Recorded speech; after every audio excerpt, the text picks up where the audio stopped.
What do you think?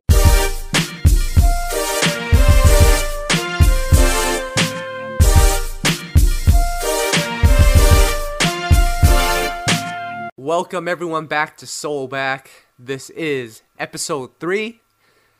We had a great week last week. Tidra Moses came in and rocked the house, and we have another special guest for you guys coming in later on. But until then, I'm Kyle. I've got Tom and Ed with me. What's going on, guys? What's up, players? I am still recovering after my girl Tidra and I went at it last week, so I'm in a good place.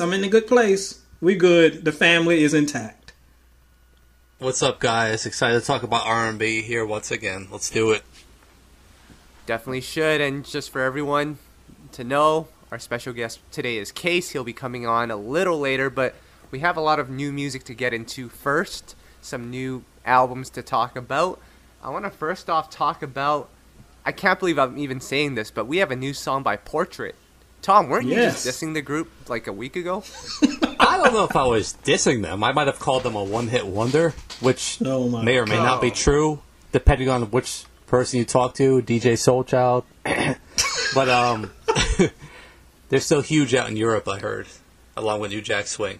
Anyway, the song is actually pretty good, though. I'm just surprised to see them come back after so long. I mean, what did you think, Ed? I agree. Portrait was a group I did not expect to ever see back on the scene, but I really like the new track. It's really a throwback. It reminds me of just the sound that they came up on, and they didn't really deviate from it. So it was cool to hear them back doing their thing. I don't know if I call them a one-hit wonder. At least give them 2 hits. Jeez. But either way, I'm glad to hear my boys back, and they're doing the thing. I'm actually going to take credit for them coming back together and putting out new music, because I called them out a few episodes ago, and after that we got a new single. Do we get credit for that?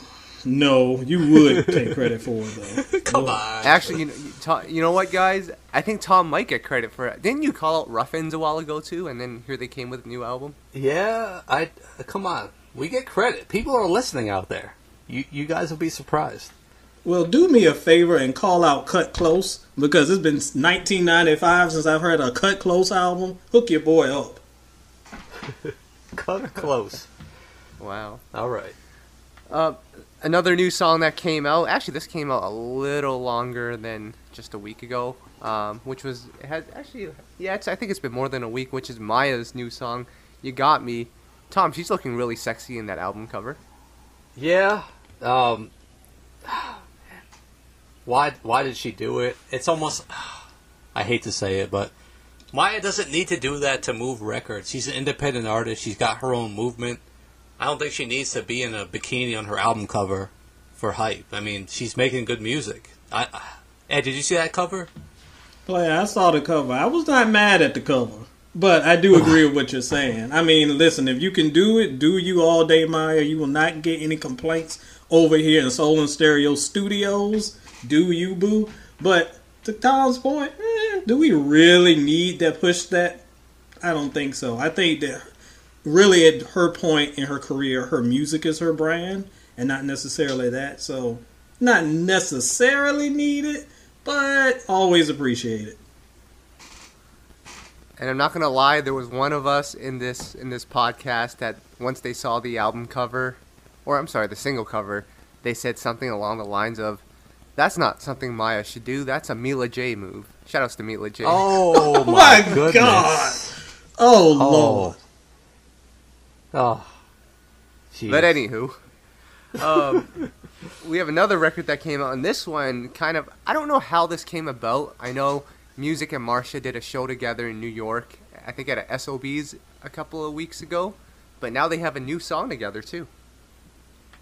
Yeah, it just released today. You know, I think they had a collaboration on Musiq's last album, Feel the Real, the double disc album, right. And I think that they also did the stage play together, the Love Jones musical. They were in that together. They did. I actually saw that. Oh, you did see? Okay. Yeah. Mm-hmm. So I feel like maybe that's when they started working together more on music, but I don't know what the single is from. There's been no announcement from them, so could this be a duets album? That would be nice to hear, but I'm not sure. Oh, that would be dope. I like the song okay. It's pretty fine. It's funny because it is kind of the Ed and Tom dream collaboration. But decent song, and always nice to see two soulful artists get together like that. Absolutely. The song title is For Better, For Worse. So if you guys want to go check that out, you guys definitely should. Kandi, formerly of Xscape, put out a new song too, Fake People. Ed, are you a fake person? I am the opposite of fake. I am the realest of the real. That's why everybody's so mad at me all the time, because truth hurts. Shout out to Truth Hurts, wherever she is. But we gotta get her on SoulBack. Oh my gosh. Anyway, we stick to the script. The Kandi song reminded me of... Kandi was known, for those of you who weren't around, in the late 90s and early 2000s for hooking up the songs about the angry women, about the Bills and the Scrubs, and this is right in that vein. I don't know who pissed off Kandi this time, but she is on one again. Well, I couldn't help but thinking, did the other members of Xscape piss off Kandi? Is this aimed at them? Xscape 3 or whatever you call them? I don't know how to pronounce it. I don't know if it's them. I don't know if it's a housewife. I don't know who got her mad, but she's in her feelings on this song. Somebody done it.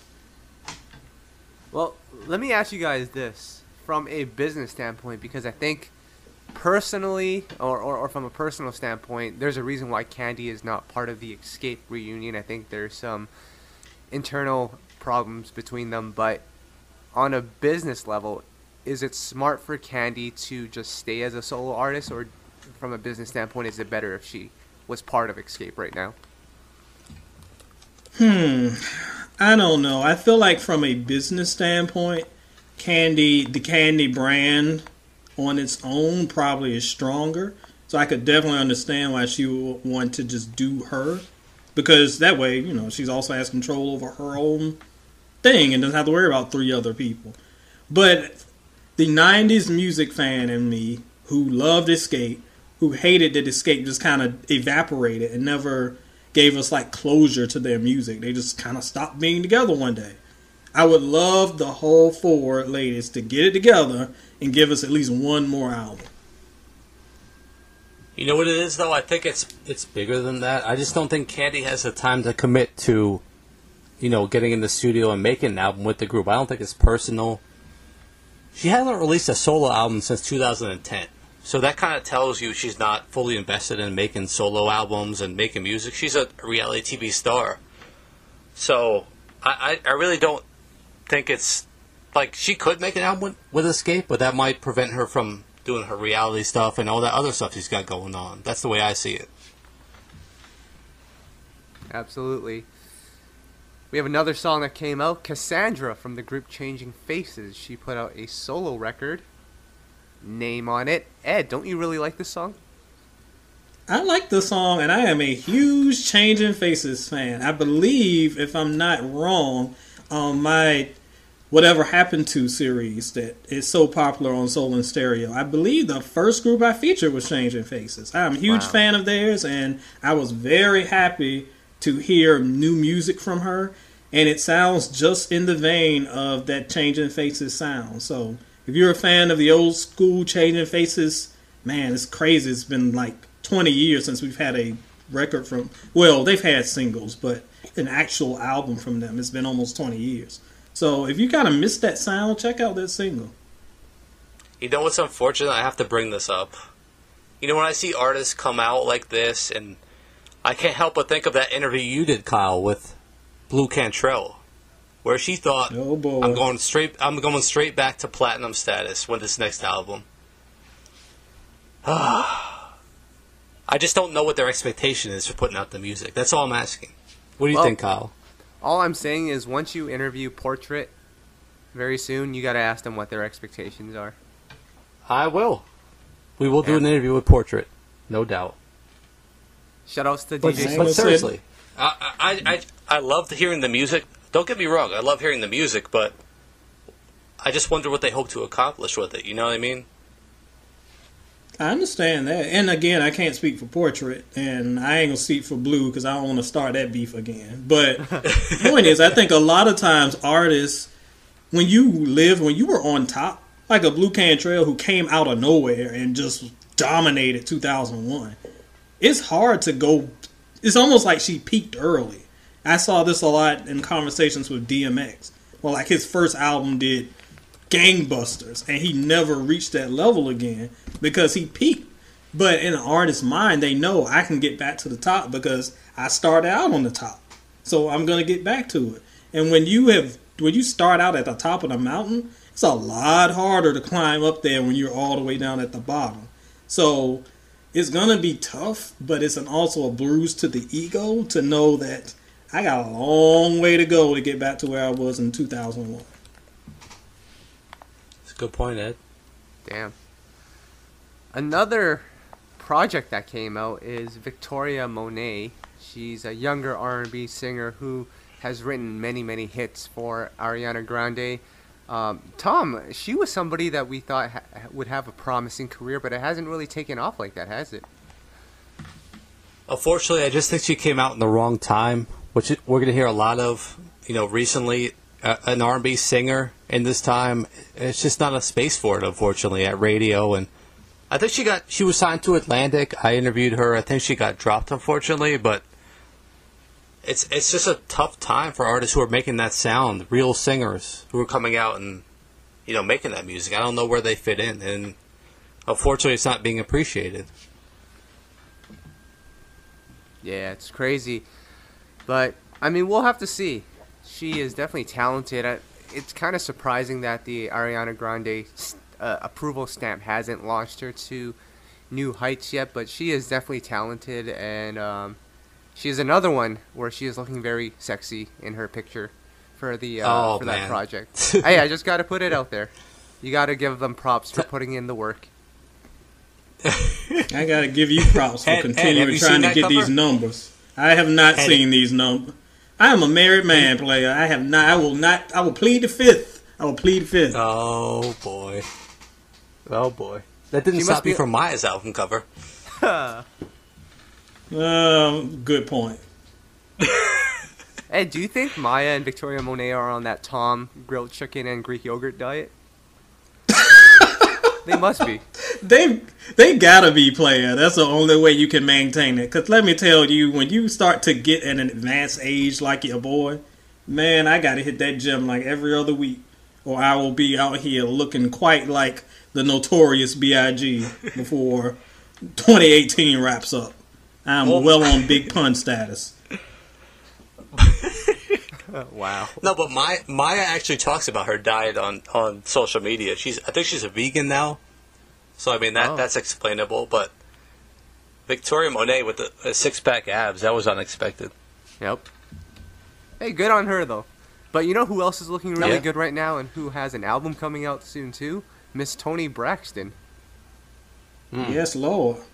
Tom, Def Jam sent you a copy of the album, and you didn't give it to us. What gives?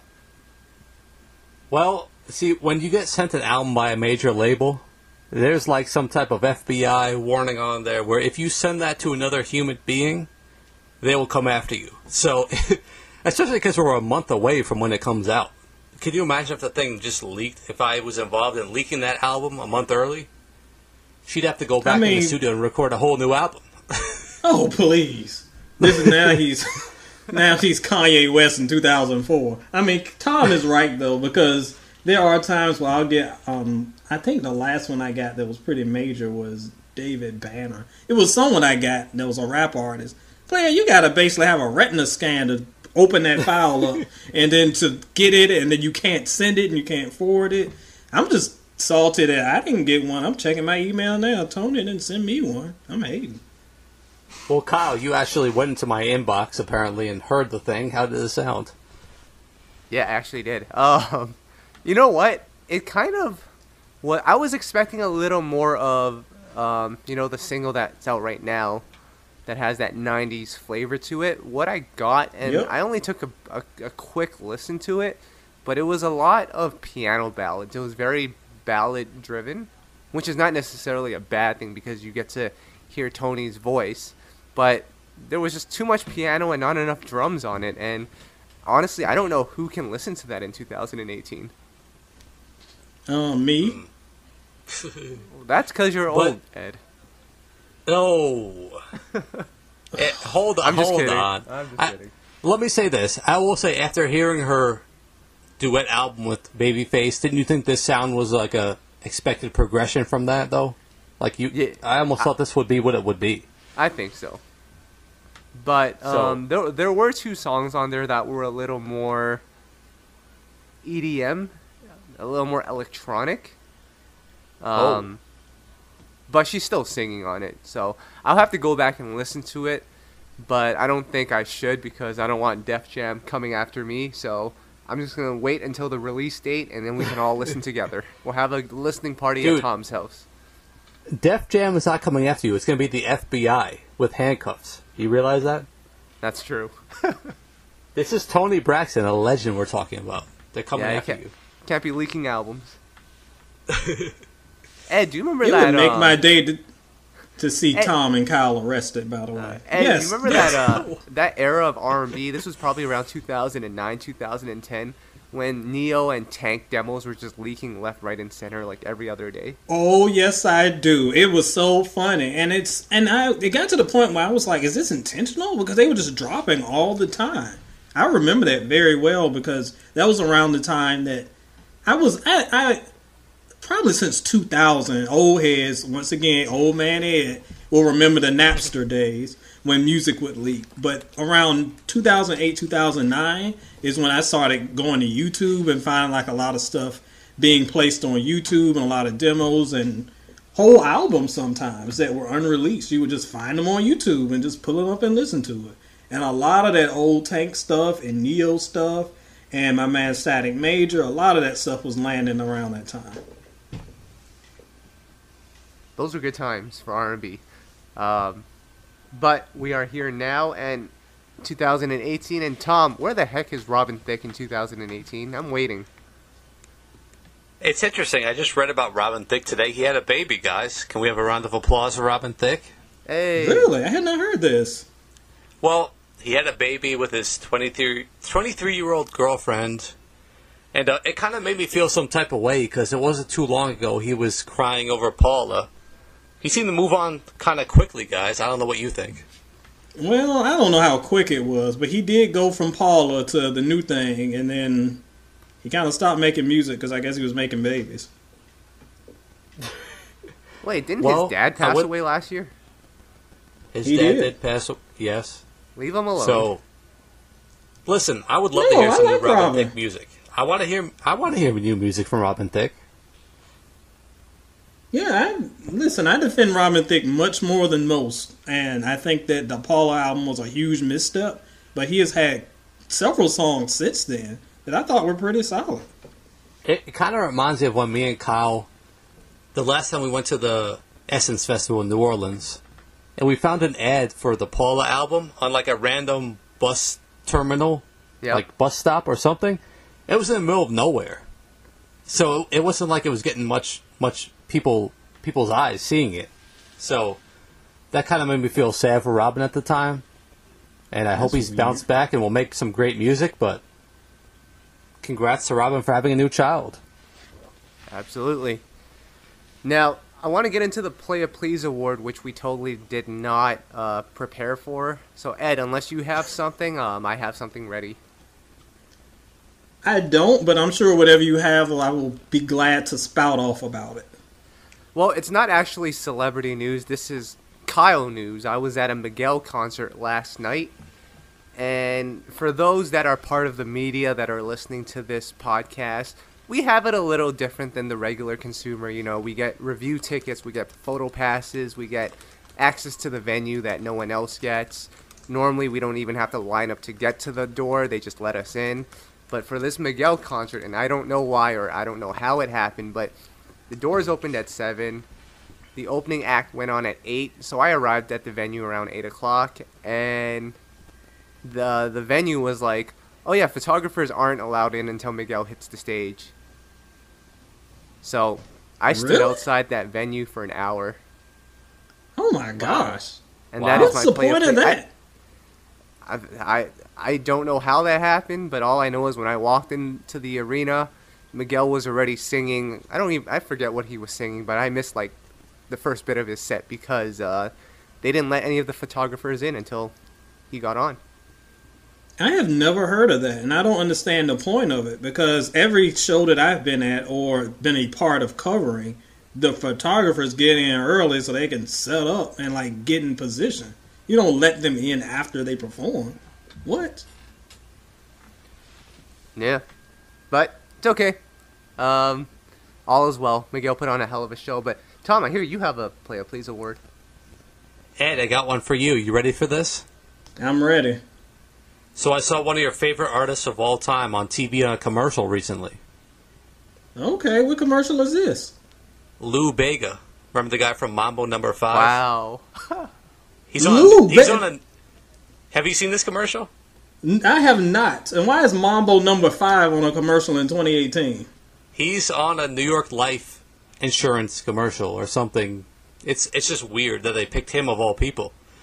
Is he singing the song? Because he only has one song. He's sitting on the beach with a coconut drink in his hand, and I don't know what he's doing, but of all people. That, to me, that's a Playa Please. Like, where did they even find this guy? Well, yeah, that's a Playa Please. Lou Bega could walk right in here right now and give me a Capri Sun, and I'd be like, who are you? Another guy we need on SoulBack. No, we don't. I'll pass on some dude. I'm like, are you Pitbull's granddad? I don't know who you are, so no. Can I just say right now, if they offered us Cupid on this podcast, we would not take it. Dude, yeah. It's not. They've offered us his new music, like, or post this on the site. I'm just saying, over the past few years. But we wouldn't take Cupid on this podcast or Lou Bega. Damn. I did not know Cupid did anything other than the one song. He makes music. Well, before we get Case in this podcast to really help straighten up what we have going on, because we're all over the place, I want to give a RIP to Static Major. Today marks the 10-year anniversary of his passing, one of the most prolific songwriters of our time. Guys, what is your favorite song written by Static? I know that's a loaded question, but let's hear it. That's an impossible question. And most readers, listeners know how much affinity I have for Static and Playa overall as a group. I've talked before about how my wife, when we lived in Louisville, after Static passed, our newspaper, I worked at the largest newspaper there, and I was trying to get them to cover this major event. And even though Static was from Louisville, like, no one on the staff really knew what he did. So I remember going to the editor of the paper, because I was this serious, and we had a good relationship. And I'm like, we need to cover this dude. And she was like, well, what did he do? And I started naming off the writing credits that Static did. And they were like, oh my God, we need to get somebody out here right now. So my wife did this big story on Static, his family, interviewed Black, interviewed Smokey, talked about his legacy. It was one of the best things that I feel like she has ever written. And I just love what he has done for R&B. Anyway, just had to put that there. Picking my favorite Static written song is impossible, but I was at the gym yesterday on my iPod. Yeah, I still got my iPod because I'm old. And Speed of Light came on. A lot of people don't know this song, but it's one of those unreleased Static songs that I was talking about a little bit earlier that I discovered years ago.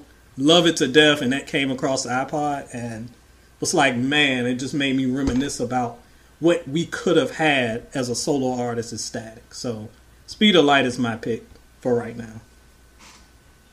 It's interesting to hear you talk about that, Ed, and how people didn't really recognize who he was or what the work he's done.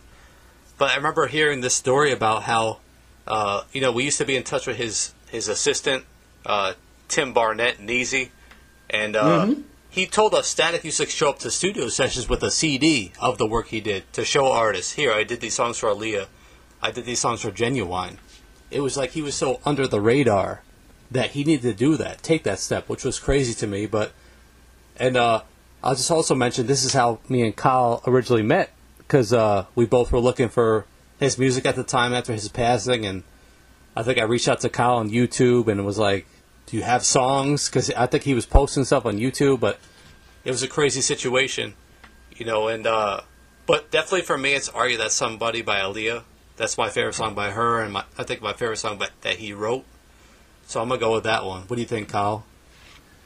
That's a good pick. I would say "So Anxious" is my favorite that Static wrote. I just love how that song all came together. But an underrated pick for me, and Ed, you will appreciate this, one that I really like is "Raise Your Frown" by Nicole Ray.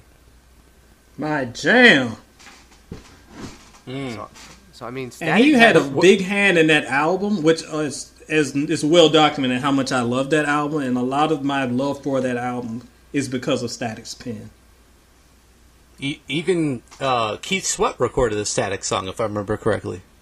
Yes, and I remember with the interview that my wife had with Static's mom said she relayed the story about the first time that Static met Keith, and he was fanboying all over the place because Keith was his favorite artist. And I'm like, this is why we were destined to be.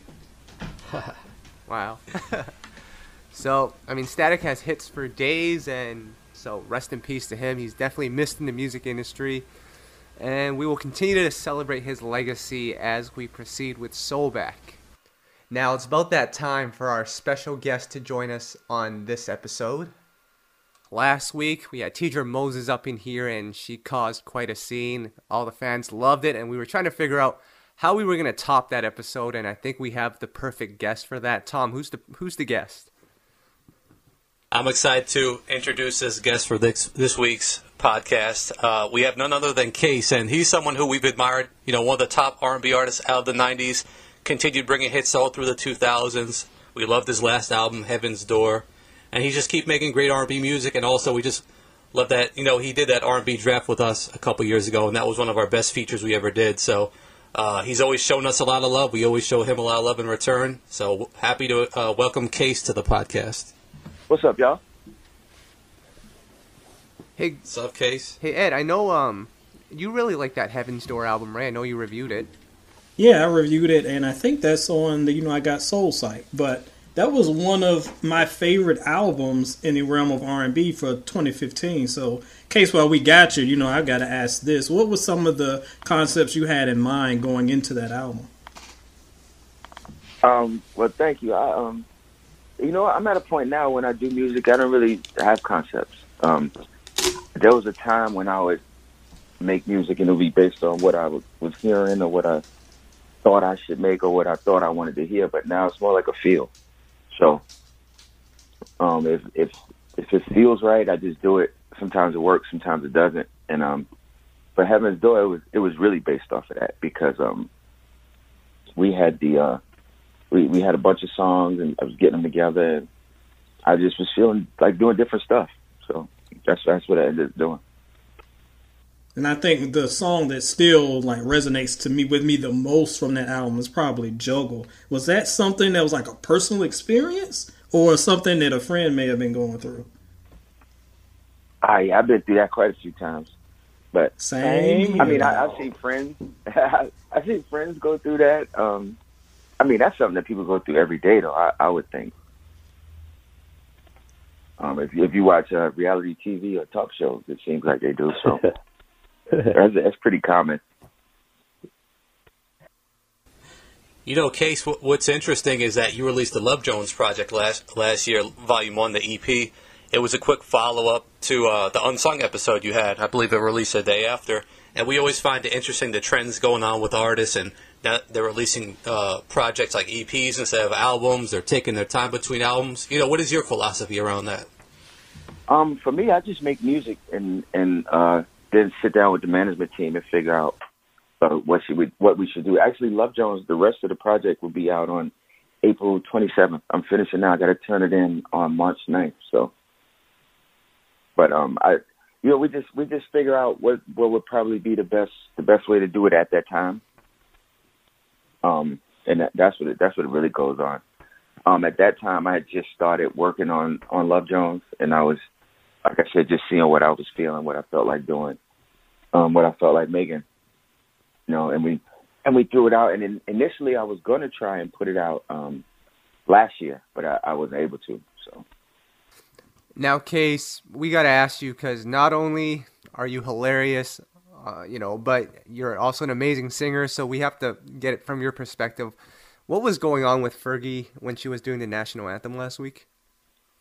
Yo, I don't know. Like, no. I was watching it, and I think, now I can't speak for her, but what it seemed like to me, if she was kind of trying to do something fresh with it, like Marvin Gaye did, and through doing that, she was like trying to channel Amy Winehouse, or I don't know what that was, but that's what it seemed like she was trying to do. But yeah, that was a train wreck. I'm with you, Case. When I heard it, a lot of people were like, "Oh, she can't sing." I'm like, "No, we know Fergie can sing." I think if you remember a couple years ago when R. Kelly did that version of the anthem, turned into like a steppers joint. I think she was just trying to put her own spin on it, but that's not the place to get that sexy. Yeah, and it seemed like she was trying to. Remember when Marilyn Monroe sang to President Kennedy? It sounded like she was doing a little bit of that. That's exactly what it sounded like. Yeah, it was like she threw a whole bunch of stuff in the pot that didn't go together, and then that was crazy. But I can understand because it did sound like if that was your first time hearing her, you would think that she can't sing. Yeah. Now, as we go into the discussion of artists that can sing and can't sing, we always try to figure out, as we look back historically on R&B, how it got to this point, because, I mean, to be honest, a lot of the artists on the radio nowadays, they're not necessarily singers. They might be able to hold a key, but they're not necessarily singers. But just to take it back a little bit, I remember a case when I interviewed you probably a couple of years ago. You had kind of mentioned to us that you were actually originally on the LL Cool J song with Pharrell, Love You Better? Yeah, Pharrell came to me. We were in the club in Atlanta one night. He was like, I got a record I need you to get on. I'm like, okay, when? Just let me know. He's like, no, tomorrow. So I flew to New York. We did the record. Originally, it was me, Usher, and Donnell Jones were on that record. Oh, my goodness. And then it turned into just me and LL. And then before it came out, it ended up being the demo version. So, wow, that's crazy. So with the three of you on it, were the three of you trading like the hook, or was it just going to be without LL totally? No. It was LL's record. We were just trading the hook, kind of like on Girls, Girls, Girls, the Jay-Z, Bismarck, and Slicker. It was kind of like that. Yeah, it was a dope idea. Wow.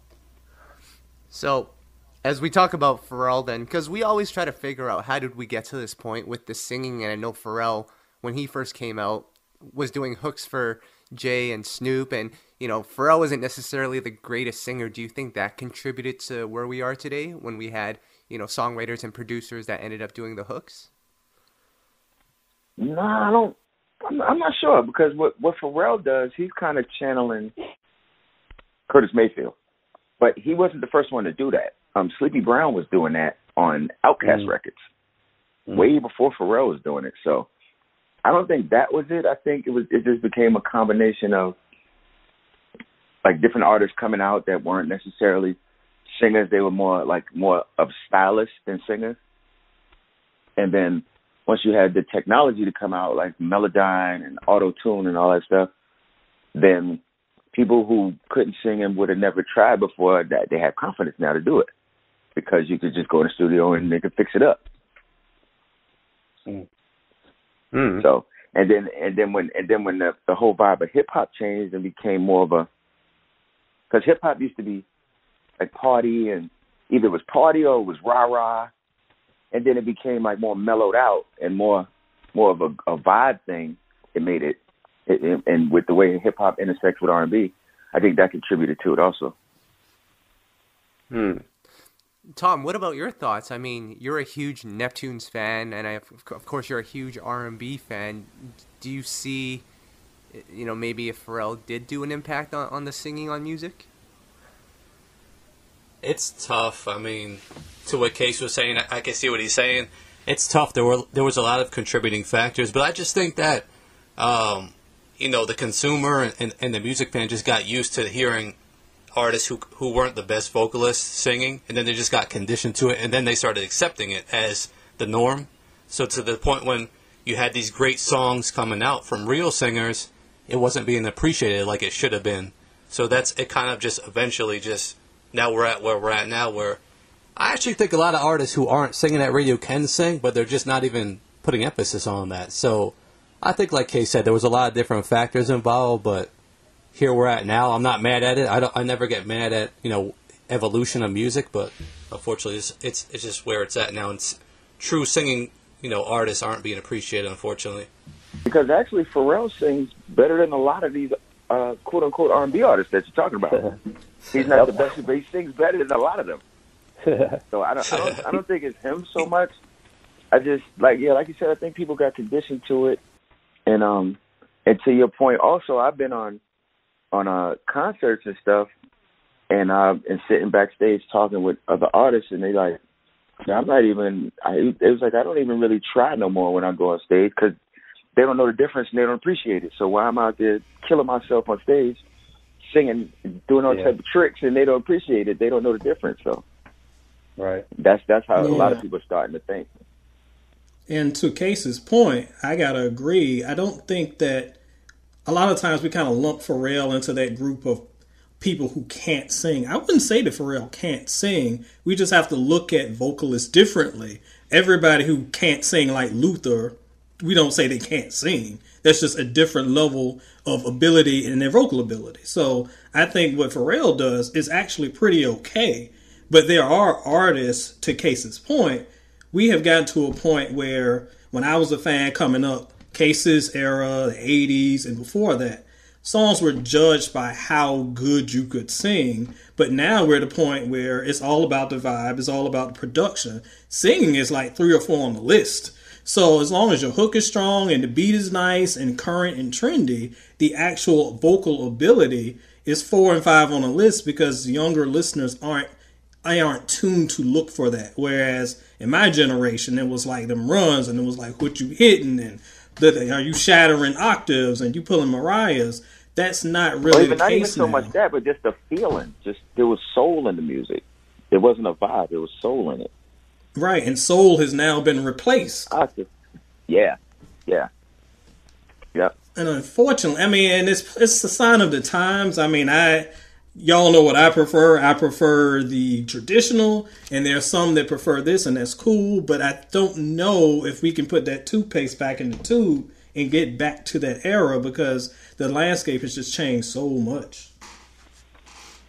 Now that's interesting. I've been thinking about that, wondering, can you put it back in the tube, and will it ever? Because everything goes around in circles. So I've been curious about that too, whether there'll be a time when it comes back around to singing. Because what's crazy is that now the pop artists are the ones that are really singing, and the pop artists are making R&B records, and they're making the music that we used to make, and now that's considered pop. Yep. Like Bruno Mars' last album is nothing but 90s R&B. A lot of, like, my kids they're listening to a lot of these artists, and you like this song? I'm like, yeah, it sounds just like such and such from 25 years ago. So Right. our music has changed into something else, and pop music has turned into our music. Yeah, I mean, it's not even just Bruno. Kelly Clarkson's last album, that sounded pseudo R&B. We hear Sam Smith, we hear Adele. They are more soulful than a lot of people on black stations. And I know some fans get frustrated and say, oh, they're taking our music. But I don't know, as a fan of it, I'm not mad because I'm hearing what I like and it's working for them. And I know there's the conversation about appropriation. That's like another talk for another time. But as long as the music is getting out there and it's working for them and they're doing it well, I ain't too mad. Well, see, the problem is, in my opinion, that same album that Bruno Mars made, which I think is dope. I love Bruno Mars. I think he's the best singer of this generation, honestly, is what I honestly think. But Wow. I think that very same album, I mean, note for note, same exact song, if I made that album, they would call it dated. Like, my audience would call that album dated. He can put out that same exact album, and it's dope because that pop audience accepts it. Totally agree. And that's where I And I talk about this a lot here. And I feel like that is on the fans. If that's the music that you want, we've got to elevate the artists who want to put out that music by actually buying the album. I know that's a foreign concept to some of y'all. But like supporting the music and putting dollars behind it will make more of this type of music be more prevalent than what we're seeing now. Well, even if you don't buy it, even streaming it. But what you can't do is when a black artist makes an album that sounds like 90s R&B, you can't say, it's old school, that he is outdated, it's this and that. And then when a pop artist makes it, it's the dopest thing ever. Like, that's the thing I don't. Right. And I've seen that happen, so. It's You crazy. and I both. Yes. It's crazy, though, as I'm listening to this conversation, and it's just like, I remember actually, I think it was on YouTube, the Tank song, we all know that song, When We Rate, the one that's on the radio right now, that trap song. He's not necessarily singing up to his standards, but as I'm reading the comments on YouTube, they're saying, wow, this sounds like a Bryson Tiller song, but there's too much singing on it. I don't like it. That was like the craziest thing to me. There's too much Crazy, singing right? on it? Too much singing on it. Wow. Right. Is it? The Exactly. singing is, but All right, okay, so we'll leave Pharrell out of this because he has done a lot for R&B. But another collaboration that you did was with Ja Rule, who I actually really like Ja Rule, but you did Living It Up with him. And I know in his heyday, he was singing on his records. Do you think that may have contributed to the downfall? Nah, I don't think it did at all because if they were singing a different way. None of them were claiming to be singers, and Right. you didn't look at them as singers, and the music that they were singing to wasn't R&B. Really, they were just singing the hook. Like, I've gotten a lot of songs like that to do for rappers, and they'll sing the hook, and I get it. I don't think that did it. I think that hip hop changed, and I think that I don't know why this happened, but for some reason, singing and soulful music kind of became not cool, I guess. I maybe it's generational. I don't know. I agree. And I think with Ja, unfortunately, I mean, I was around in 2000 when he was starting to get beat up for it. But I think a lot of that backlash you can pinpoint to the 50 Cent beef because he was the one that was kind of like, Ja out here singing, ha, ha, ha. And I think that But 50 away, was doing it at the same exact time, no? Exactly what I was going to say. But it's funny because 50 was doing it, and there are plenty of female artists that were doing it well before them. Even Heavy D, back then, he would have some melodicness in his delivery. So it wasn't like he was doing something new.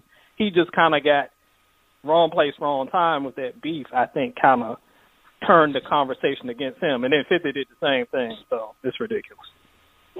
Yeah, that was just a wave that came along. But I really can't pinpoint when things like started to change. I know there've been a couple of artists that came out and they really took off that weren't like really considered singers, and I don't know if that did it. I don't know. Well, I just looked up one day and it was different. Let me ask you this, Case, because we get so many submissions on our site from up-and-coming artists. They want to be featured. You know, they're from all over the United States, from the UK. They got amazing voices. But it's just like you hear it and you know it's not going to take off because that's not what's popular right now.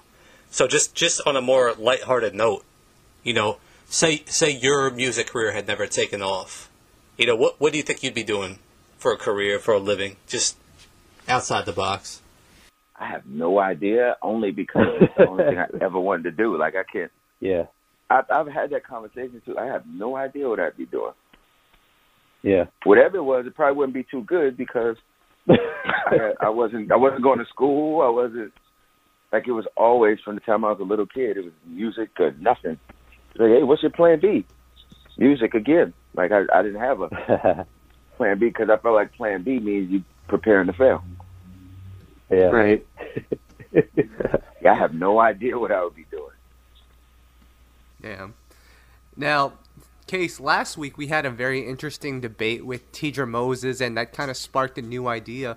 but the debate was pretty random. Tom just threw it out there, and we'd love to get your thoughts on it. Tidra went with Musiq Soulchild, but who do you think is better? You know, just who is better, Musiq Soulchild or Keith Sweat? What's your take on that? Musiq Soulchild. Wow. Wow. Why? Because Keith, I'm a Keith Sweat fan, and he's also a friend of mine. But I think Musiq's sound and his conceptually what he does, a lot of it comes from he himself. His delivery, he's actually a better singer than Keith. It comes from he himself. Keith is more producer-driven artist than a lot of other artists. And Keith is a dope songwriter too, but I would say Musiq. Music's stuff is more soulful. It has more feeling. It's a lot deeper. I would say Musiq. Ed, that is exactly what Tidra Moses said last week too. Well, that isn't exactly what Tidra said last week. I actually agree with a lot of the points Case made because Keith is a more production-driven artist, which is true. Mm-hmm. And I have no beef with Musiq, and I do think that his stuff is more soulful. So I'll give you both of those points. Everything else, still riding with Keith. I don't care what y'all say. Oh, you say Keith? Okay, what are your points that makes Keith better? I think when you look at the legacy. There we go. No, Case, he opened the door. He didn't open heaven's door. So I am going to So when you look at the legacy of hits, when you look at longevity over 80s, 90s, into 2000s, he just dropped another single. When you look at the artists he put on the game, from Silk to Cut Close, even helping Drew Hill out. Did you say Cut Close? Yeah. Okay. We're going to act like Cut Close didn't have a couple of hits now. We're going to act like Cut Close didn't have hits. That was what we call in the industry a residue hit. They had like, no, seriously, like you know how like you probably can't point to too many people who were really D12 fans, but they went platinum. You know why? Because that's when Eminem was at his peak. Wow. I'm telling you, like, think about it. That happens all the time. Yeah, it does. Oh my. And then with Legacy, Keith Sweat was out 12 years before Musiq. So his legacy, it hasn't had time to catch up. Music's last two albums was dope. One came out last year. No, I think and one came out this year. Yeah. One was last year, one was the year before. Yeah. And both were the year before, yeah. I gave both good reviews. But when we talk about generational artists and, like, defining genres, Keith was hopping them decades, man, and he was still switching it up. And I'm going to still give Cut Close props. I can't believe it's Aaron Bizarre. But here's the thing. No, but here's the thing why I say with Keith. Keith, like his first album, right? Let's use that for example. Was full of hits. But that was the beginning of New Jack Swing. That was all Teddy Riley. And that's when Teddy was doing Keith Sweat, Heavy D, Guy, Bobby Brown. That was all that. Then he left and he started doing his own stuff, but he had other producers he was working with, but I mean, Keith is dope, and he has to do it, but Keith is more producer-driven. I won't argue with you there. That one we agree on there. Yeah. And then the legacy, I mean, he got 12 years on him already. Like, you got to give time to catch up. No, but he got 12 years on him, but, I mean, when did Musiq drop? 2000? So, like, he's almost 20 years in the game deep, too. And he got some joints. Oh, he definitely got some joints. But see, this is the other thing you got to think about. But see, here's the other thing you have to realize. When Musiq came out, same as when I came out, there was a ton of us young guys doing R&B. When Keith came out, see, there was a shift in music, and I noticed this. Back in like the the 70s was soulful R&B and funk and whatever. Then the 80s, all of the soulful artists went pop. That's then true. At the end of the 80s, That's right? True. Then the R&B in the mid 80s, the R&B. In order to do R&B, you had to be an older person. Like, to us, they seem like older people, like Kashif and Just all the artists that I seemed like they were older. When New Jack Regina Swing Bell, came, all of them. You're right. Yeah. You know, and then it was a more mature sound. When New Jack Swing came, it ushered in the whole new thing. But Keith was the first one of those New Jack Swing artists. Name another male young R&B singer that was out then. He was the first one because we didn't get, like, Bobby was still in New Edition, and, like, that didn't come until, like, maybe 2 or 3 years later before we got that big rush of I'll Be Sure. So, yeah, Keith was first. Right. And that's what I'm... Well, no, Alan Keith came out the same year. And that's what I'm saying. That was all that we had. He didn't. And when Musiq came, there was a bunch of us doing it. Like, it started, like, right around the time when I came. It was a bunch of us. So you're not going to have that same dominance because there's just like the Celtics won all them championships in the NBA, but there was like 8 teams in the NBA. Now there's 30. They ain't winning 11. They not winning 11 championships in a row. Shout out to Larry Bird. Yes, I feel you. Let me Case. Let me ask you something, Case. First, you have to understand Ed is like one of the biggest Keith Sweat fans of all time, so put that into context real quick. But you know what's interesting? That I thought of when you were talking there. Like, I didn't realize that you knew about Musiq's past couple albums that they came out these past few years. We didn't always know that artists listen to other artists' albums and know that they come out and that type of thing. Do you actually listen to other artists who come out who are from around your era? Definitely. Really? Definitely. Actually, my wife walked down the aisle to a song off of Musiq's album on that Life on Earth album. Wow. I definitely listen to other artists' albums. So you're with me. You're a music fan like me then. Yeah, I love you. Let me tell you another thing. 143 was supposed to be a duet with me and Musiq. What? I was working. What? Yeah, I was working on Open Letter, and we were in LA, and he was like, he kept saying, I got a song that I want us to do as a duet. And he was telling me about it. He's like, it's called 143, blah, blah, blah. But we could never get to, and, you know, back then, we would do it in the studio together. And we never got the chance to do it because deadlines came and we never got to link up to do it. But we were supposed to do 143 as a duet. Wow. Man, that's some exclusive news right there. I have never heard of that. Mm-hmm. What else you got for us, Case? Any other secret collaborations that would have happened or should have happened? I'm sure there's something I got to think about it. I know me and LL have done about 5 songs together that never came out. Wow, really? Yeah, because people do a lot of stuff that, for whatever reason, sometimes it's political, sometimes it just didn't make the cut. Like, people do a lot of stuff together. Me and Keith were supposed to do some stuff over the past couple months that we never got together to do. I could see it. Yeah. All right. Yeah, and don't get me wrong. I love Keith. Like, go to his house sometime. He's like a older brother to me. But yeah, we've been saying we were going to collab for the longest. Wait, speaking of collabs, my boy Kyle has been raving about this song for months now. It came out a long time ago. A song you had with Montell Jordan, Coulda, Woulda, Shoulda. You remember that one? Yeah, let me tell you what's funny about that. I came across that song on Apple Music last week, and I completely forgot about it. We recorded that song in like 2001, something like that. Yeah, I came across that, so I completely forgot about that song. Yeah, it's a great song. I don't think a lot of people even listened to that last Montell album. That was right before he went off and retired. But man, that was so much that you gave us there, Case. But we want to get back on track. So essentially, for us right now, we have this thing where if an artist wins this face-to-face matchup three times straight, so Musiq's at 1 right now. So this will be match number 2. We're gonna have Musiq Soulchild versus, I guess we'll have it versus Montell Jordan. Ed and Tom, you guys can come in and give your 2 cents, but we'll let Case decide on the winner of that.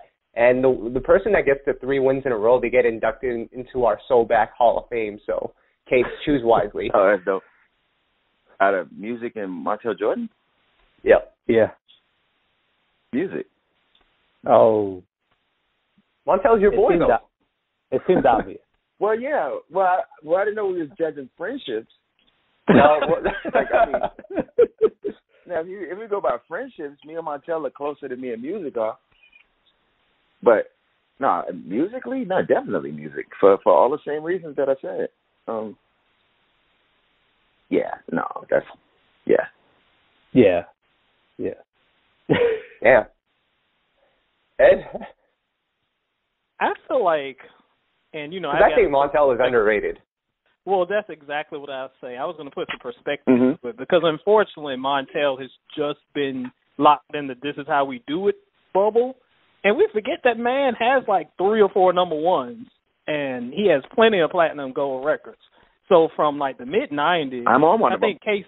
Yes, you are, and Case I put on it. That's me singing the chorus for "Let's Ride," and I arranged it. That's me singing the chorus.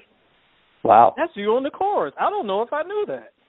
I didn't know Yeah, that that's either. me singing the chorus for "Let's Ride."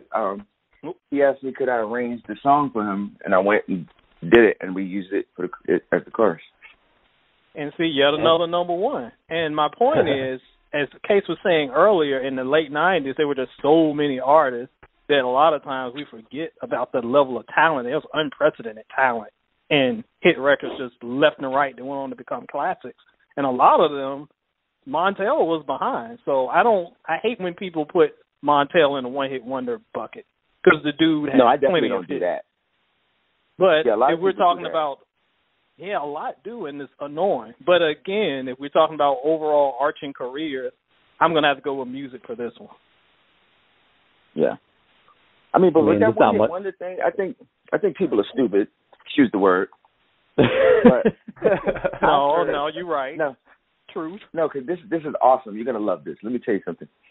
There was some R&B site that they had a meme up of me and Donnell Jones. And it was like, which one of these hit records was the best? It was something like that. So I had 3 of my hits and 3 of his hits. Mm-hmm. And it was like, choose which person's hit. One of these geniuses comment on the post, you're going to love this, was, I don't know, but they're both great one-hit wonders. Oh, just name 3 songs on each side. Oh, my goodness. It's crazy. I think people may go by, maybe if they like one song, that makes you a one-hit wonder. I'm like, because I've seen people say that about me. I've seen them say it about a lot of people. I'm like, okay, which hit? Which one hit are you talking about? Which one Case hit is the one hit? Like people got like 2 or 3 off of every record. People throw the one-hit wonder word around just like people throw the legend word around. Yes, too much. yes. Oh. Yes. Like, I hate both of those, actually. I hate when people throw either of those words around so willy-nilly. Yeah, don't give me preaching, Case, because we're going to hear another 20 minutes. I do it all the time. I do it all the time. All right. Oh, I got another one y'all didn't know. Jazz from Drew Hill is singing the chorus on Conversate on Open Letter. What? Wow. I didn't know that's that. Jazz singing the chorus. Yep. How'd we that were just happen? talking a couple of weeks ago about how Jazz is just one of those artists that just deserved a huge solo run and just never got it. Jazz is a beast. No, Jazz Amazing. is an animal. Yeah. Yes. Yeah, that boy is serious. Yep. Anyways, I guess Musiq will win this round, so he is now on a 2-game winning streak, 1 more, and he will be in our SoulBack Hall of Fame. But guys, we got to give Montell some props as well. He's like 6'5" and he sings R&B records. You got to give it up to him. Oh yeah, definitely. No, Montell is 6'9". Oh, he's 6'9". What? There you go. Wow. Yeah, Montell is 6'9". He said 6'8". He stood. He says it in the song. Yeah. Yeah, Montell. So we've been talking about a lot of different Def Jam artists over this whole podcast, and today, of course, is the 10-year anniversary passing of Static Major from the group Playa. Case, we're all big supporters of Static. What's your memory of Static? My memory of Static is probably more personal. We were, I used to hang out with them a lot. this was before the first Playa album came out, and we were in was it the Bahamas? I think it was in the Bahamas. And Smokey was playing the piano, and me and Black and Static were just standing around in the lobby, just singing all night, getting drunk and just singing all night. And we would just do that everywhere we went. Like that was my dude right there. And I think, matter of fact, I think one of the last times that we hung out, and this is the last time that I saw Aaliyah. Because me and her was good friends too. I was in Sony recording studios working on, I think we were mixing one of my albums. And I bumped into Static in the hallway. He's like, "Yeah, we're working on Aaliyah next door. Come through before you leave." So I finished what I was doing. I went to the other studio. They were doing that song, Loose Rap. Mm-hmm. You can come better. He was like, "Yeah, this is a joint we doing right now." And I was like, "This song is crazy." And we chilled out, vibed out with him.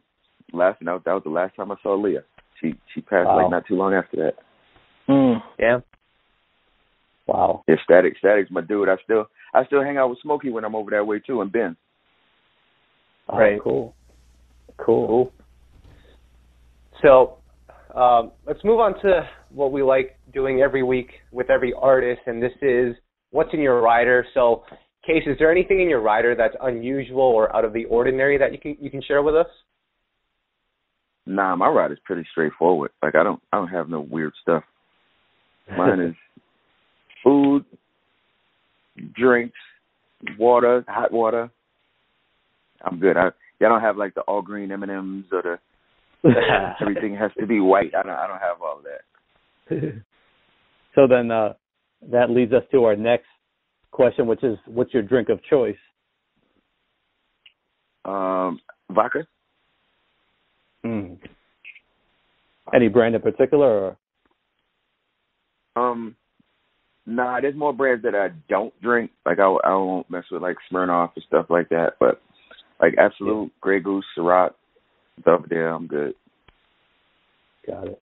Even Tito's. Right, I like Tito's too, actually. Okay. All right, so we're getting close to our time here, so I want to wrap this up and kind of talk about what you mentioned you're working on part 2 of Love Jones, or the finishing touches on that. So tell us what we can expect from Case this year. Love Jones is coming out dope. I think the biggest surprise that's on there is actually going to be the first single. It's a reggae kind of song called Sundress. It has a reggae artist on it. They actually been playing it a lot in Jamaica. So that's the biggest surprise. That's the biggest step out there that I took on this. Man, looking forward to that one. Yeah, something I never did. And I was like, you know what, let's try it. So there's a reggae artist, Fado, that's on it. So it actually came out good. Cool. And other than that, you're on the road doing tons of shows, of course, nonstop. Yeah, definitely. I'll be in the UK at the end of March and just all around in the US in between. Having the thing at BB King's, which is going to be an album release party. I'll be performing that. So that's going to be real big. And the album will be out April 27th. Oh, yeah. We always have fun backstage. Cool. So that about does it, Case. We just want to thank you for coming through, taking the time out, and sharing some great stories with us. We really appreciate having you as a guest once again. Anytime, man. Thanks. Anytime. Man, shout outs to Case for dropping so many jewels in that segment. I'm still tripping out over that LL Cool J record, but what is the soul track of the day? I mean, we just had Case on this podcast. He killed it. He gave us a lot of rare gems. So many songs we can go with, but what's the soul track of the day? I gotta go with the song I mentioned earlier, which was Are You That Somebody by Aaliyah. I want to celebrate Aaliyah and Static. It's his day. He wrote the song for Aaliyah, and timeless hit. I mean, everyone who heard it, that baby sound in the background from Timbaland is so recognizable, so unique at the time. I remember when it came out, and it didn't sound like anything else at the time. It was you couldn't deny it. So that's what I'm going to go with for today. You guys like that song too? It might be my favorite Lil song as well. And I remember very clearly when that record dropped in 98, I was working at the store that is now known as GameStop. It used to be called Babbage's. That was my college job while I was working. And I got the Dr. Dolittle soundtrack, and I was so excited. And I played the CD on this. We had like this little radio at the front of the store, and I'm playing it. And you know, you're hearing the baby sounds and stuff, and the customers are like, "What is that? Why are there baby noises in this song?" But we were just, me and my friends were just acting a fool because we were such huge fans, huge Timberland fans, huge Aaliyah fans, huge Static fans.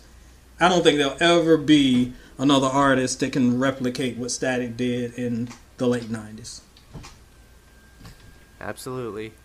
So that pretty much wraps up this episode of the podcast. I mean, SoulBack has been great for us. This is episode 3, and we've gotten so much information. I'm still bugging out about Donnell, Usher, and Case being on the LL Cool J song "Love You Better." It's gonna take me some time to process that one. Wow. Oh yeah, this is why you listen to the podcast, because you get these exclusive news. Like, we had no idea until Case said that was a thing. It's amazing the knowledge that we get. Right. I can't even fathom what that could have meant to R&B at the time and what the trends that could have set. Like, people doing a similar thing in songs. I mean, that's so cool. Man. But we'll find a way to top that next week. But until then, Ed, what's going on with SoulInStereo.com? I know you've been raving about this Black Panther this Black Panther movie. Yeah, the album but the movie, yes. If those of you who haven't seen it and follow Soul and Stereo probably know by now, I probably spoiled the whole thing for you because I've been talking about it so much. But in honor of the movie, I went back and revisited a post that I did years ago that ranked all the movies in the Marvel universe, and I have placed Black Panther in that rating too. So go check out that post and see where Black Panther lands and holds up among these other movies that are kind of becoming classics and redefining movies in general, the blockbuster. Also got some new music from Club Monster. Check them out. And I took the minute since the internet decided a few weeks ago to kill DMX. You know how the internet loves to randomly kill people. Since he was the subject of yet another death hoax, I took the opportunity to revisit DMX discography, and we ranked them from bottom to top. So we did that. Also coming out hopefully soon, because I've been putting this off for like a month, I am going through and going to present the 30 best soundtracks. This is kind of coming off of the Black Panther soundtrack. They got so much hype. But all us old head R&B fans know that those 90s soundtracks were iconic. So I go back and kind of rank the R&B and rap soundtracks starting from the early 80s coming up to the current era and seeing the 30 best. That should be posted really soon. Nice. Tom, what's going on with YouKnowIGotSoul.com? So we got a couple of different things coming out. First off is a great interview we did with Tim Kelly from the production duo Tim and Bob. That should be out pretty soon. Honestly, the interview was like an hour and a half long, if you can believe it. So he shared so much history and so much information. I'm going to have to go into that, really dig into that and cut it back a bit. But hour and a half, that's my record for an interview. But other than that, we got another unique feature coming out. It's the R&B Power Rankings. Yes. Still working on the name, but we rated the top 25 artists currently in R&B. Might be a bit controversial, but hey, we want to do something different, something fun for R&B, so look out for that as well. But that's pretty much it. And I know, Kyle, you were skywalking at a Miguel show last night. I sure was. Oh, God. I actually even had a chance to interview Sir. He's an R&B singer on Kendrick's label, TDE. Guys, I'm trying to work my way up that Top Dog Entertainment camp so that they can release our podcast on their label and will be as big as The Breakfast Club. Because everything that Kendrick puts out is pretty much gold at this point. In more ways than one, pretty much literally. Yeah. But no, Sir was a cool dude. Actually, he's the younger brother of Davion Ferris, who is a songwriter that I interviewed way back in 2011. So it was kind of like a full circle moment for me, and he was tripping out over that too. So hey, it just lets you know when you put in the work, you get to meet new people. Wait, did you actually get to meet Davion last night, or? No, he was actually in LA. I met the other brother. I forget his name right now, but yeah, they're all part of the Woodworks writing camp. But that seems to be it for this week's SoulBack episode. I mean, Case came in and gave us all sorts of gems. Ed, I promise you next week we'll leave Keith alone. Tom, next week we'll have to see if Musiq can get into the SoulBack Hall of Fame. He managed to run through Keith. He managed to run through Montell, but who knows who the next person is on the list next week. Might be someone a little harder. We'll see. But until then, this is Kyle. We have Tom. We have Ed. And we will be signing out. Peace. Peace. Peace. Peace. Peace. Peace. Peace.